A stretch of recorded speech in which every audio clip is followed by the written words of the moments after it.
All right, welcome to another episode of F1 News, where we always bring you an analytical perspective, but always with a hint of laughter. So let's get started with our story today, which is about Lando Norris. So Stella, the principal of the team, said that Lando Norris is going through a tough time, and no doubt they will support him, and they're still not going to have driver preference, which is fine. He said that they support him. He said they will have to have some tough conversations with him too, sometimes tough, sometimes good, but they'll support him. And in an article by The Race, they said that the problem with Lando is a deep one, especially when it comes to qualifying. They've done studies to show that I think it was in three weekends this year in Canada, in Saudi Arabia, and I can't remember where the third one was. I think it's Canada, Saudi Arabia, and China. He was leading all the way. He had the fastest time through all the free practices and through all the qualifiers until he gets to Q3 and makes a mistake. So he has a pattern of doing that. And the race is trying to find out, ask the question, what's going on with him? Is it mental or is it the car? Part of it, they say, is the car, which I agree. They changed the front rack this year, so the front axle is different. And both him and Piastri both have said that it's a little bit unpredictable when it hits the limit now, and sometimes they can't feel especially Norris can't feel the grip in the front, so it hurts him coming into entries of corners and on exits of corners. And remember, where was it that he crashed into the wall? Was it Jeddah or somewhere? He crashed into the wall. Remember when he crashed into the wall earlier this year in qualifying? He's been making a lot of mistakes in qualifying when he's pushing the limit.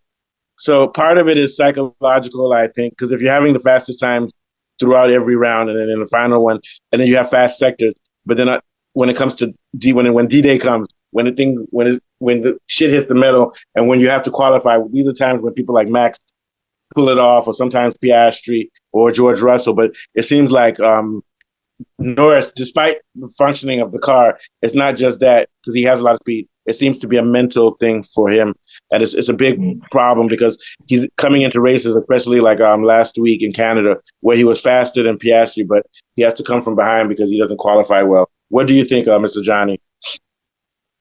Oh well, man. For Lando Norris, I can't really imagine, but I can imagine that he'll be under a lot of pressure right now, because right now, the Grand Prix is right in front of him. He has one hand on the Grand Prix, the main Grand Prix, and then what's his name? Piastri also has one other hand on it too. So every race he's under pressure to perform and to really outdo his partner. So all that is getting to him, I can imagine. And also, of course, the performance of the car too is also having to do. But I think there's a lot of psychological stress that he's under.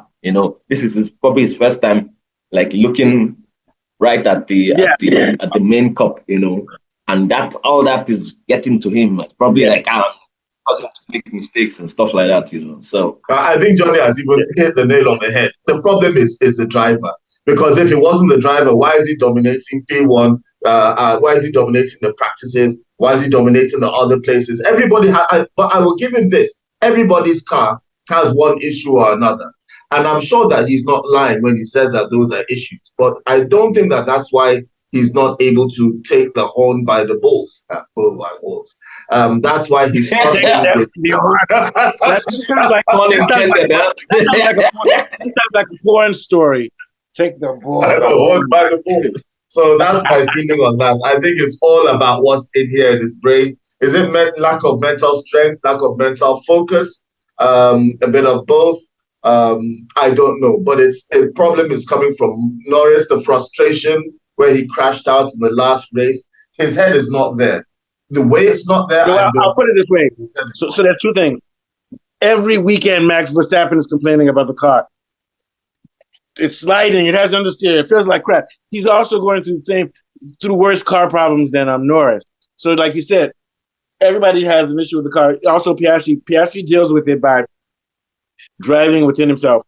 But also, there's something to note that Piastri tends to not drive as fast in FP1, FP2. He builds up momentum.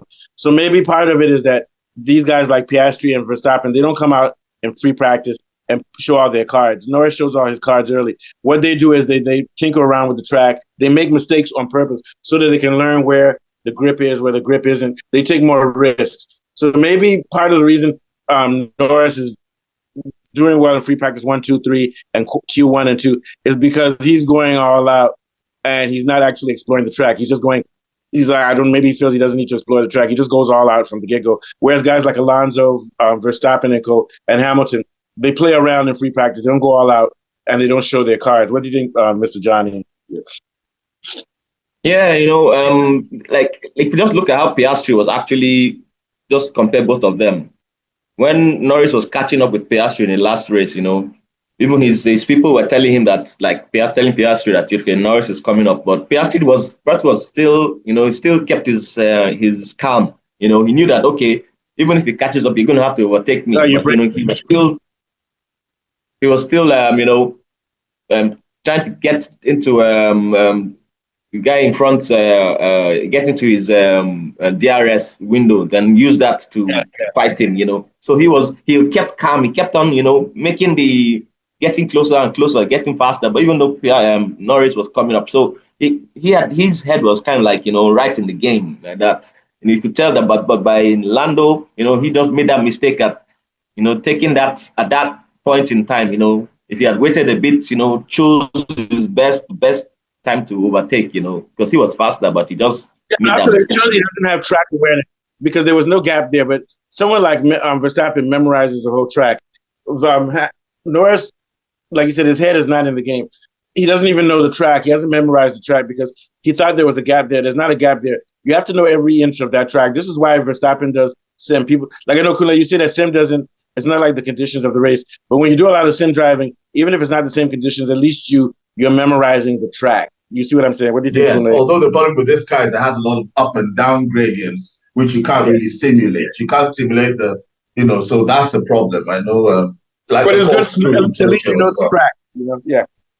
Yeah, at least you know the track, but you're not used to the G-forces and the movements when you're and that's G-force will be worry about gradients. Gradients are a big deal in Austria as well. It has a lot of steep gradients that we don't really feel watching or doing in a theoretic in a game. So I think the game helps you less. You have some sim which actually does that too, the gradients. But like I said, but do you feel the pressure on your body and your head? I don't know how good these. I know these sims are kind of amazing nowadays. They have to now, like especially the ones that the air pilots use, like people who go sim for fighting war, and those things actually move up and down.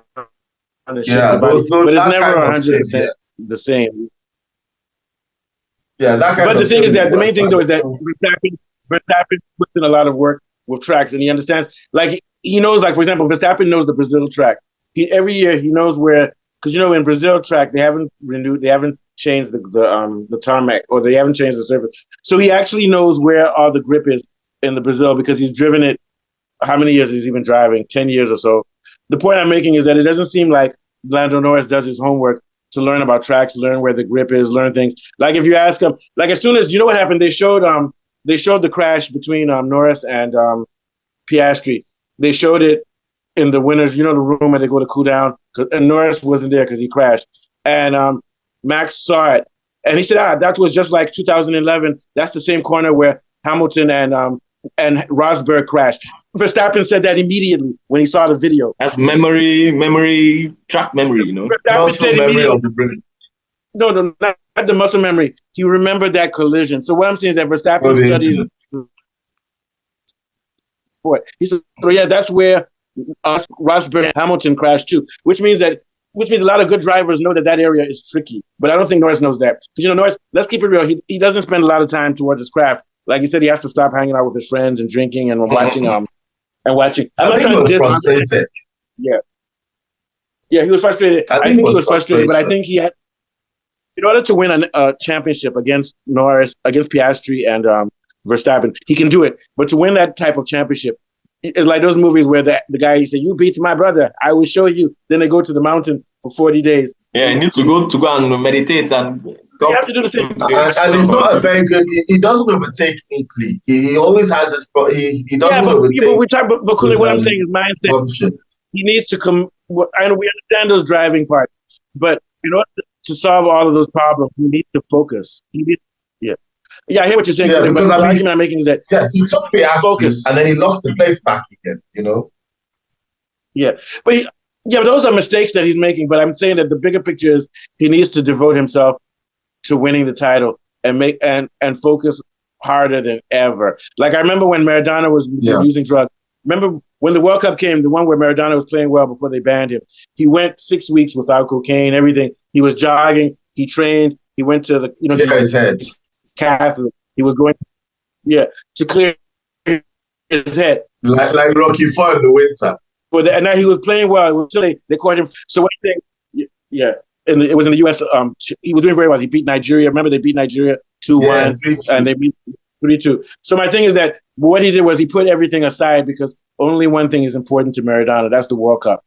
Now, when he's playing for Napoli and stuff, he'll do his cocaine and hang out. So what I'm saying is that Norris needs to get serious about, and it may be too late now because we're halfway through the season, but he needs to take the sport more seriously because he's a professional Formula One driver. And so he should be doing. Viewers, we don't officially know whether they do cocaine. We're just using it. Don't go and sue us. No. Maradona was using it. Maradona was using it. Maradona, yes, but I mean, the drivers, we don't know. We're putting out disclaimers. No. I never said the drivers do. You can't do that as well. I said that Norris drinks. Drifts. No. Norris drinks. I never said he uses drugs. You can't use drugs.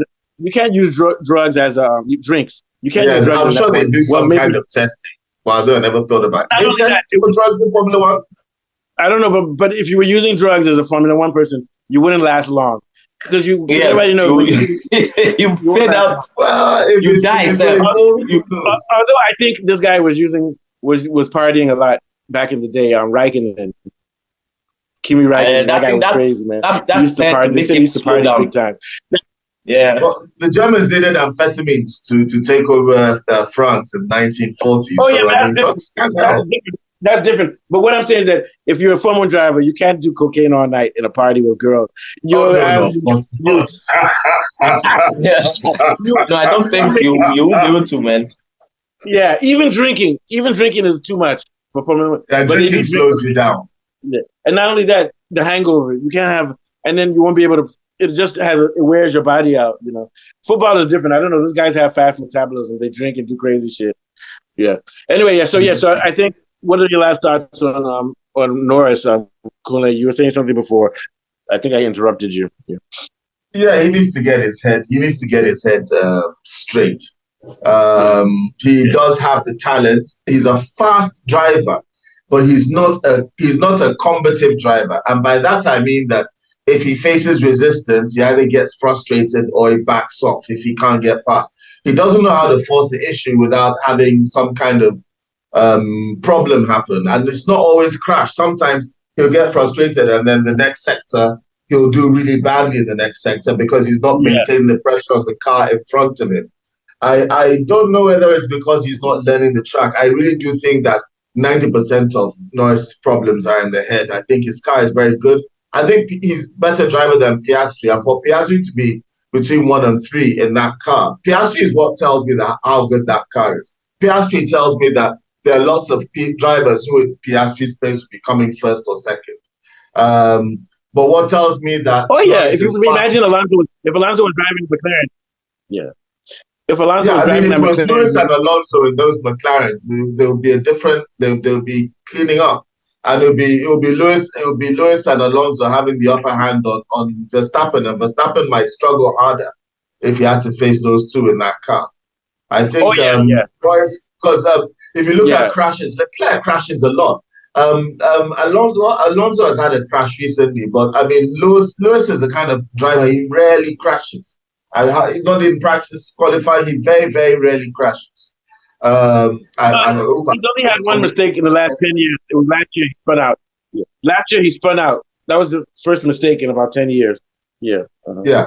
I don't want to put commentators' class on him. He finished now crash out of the Austrian. I remember there was one race he crashed out at the beginning of the race. I think, John, you were around. I can't remember where it was. We planned for the day. We cooked. We got wine. We got everything ready. Oh, that was him. That was him in Rosberg. That was him in Rosberg. And what's his name won that race? I think it was Checo won that race. Okay, and the first lap, you ruined the Because in entire the first circuit. lap, Crashed out yeah. on the first lap. Oh, so annoying. You know, it's not like we racing actually, in I think we fight. stopped watching. We didn't even watch anymore. I think their tires burnt. The tires burnt out. They had tire problem. I don't know what it is. All right, so yeah, so it's been a good show. Let's start, Mr. Johnny, before we head out. Yeah, I think what's his name? Norris is gonna come up nicely next in Austria. He's gonna really show that he can take it and he can show it. Austria, yeah. Yeah, so I think he's gonna do good. So we're gonna see some kind of extra performance, you know. Either that or he's gonna be worse. Bounce back. But I think he's gonna like. You have faith in Norris, from what I've noticed. Well, you know, I see his struggle. I see his struggle. Yeah. Yeah, even me, I'm becoming empathetic towards Norris. So let's see what he can do. All right. Okay, so everybody, thanks. So I'll see you guys later. Mr. Johnny, I'll send you the things for the thumbnail too. All right, Kunle, see you in 2 hours or so for the news. Okay. All right. Hey, guys, have you ever heard of a boxer called Mbili? Christian Mbili? No, what about him? Check this guy out, man. He's a super middleweight, up and coming boxer. I mean, the guy is like Tyson, but not as heavy. Christian Mbili. All he does is he just beats guys, as in beating. He's Cameroonian, but you know he's based in Europe. But man, all these Cameroonian guys, like the one that does those guys are big, man. Cameroonians, their bone is very strong, and he doesn't knock out. It's mostly TKOs, and it's where the referee has to stop the fight because the referee doesn't want death on his hand. That's how most of his fights are. The guy is like 25-0 right now. So just check him out. Mbili, Mbilli. Yeah, I'm gonna check it out. All right, so I'll see you soon, Kunle. Thanks, guys. All right. Good show, guys. Later. Okay, good. Okay.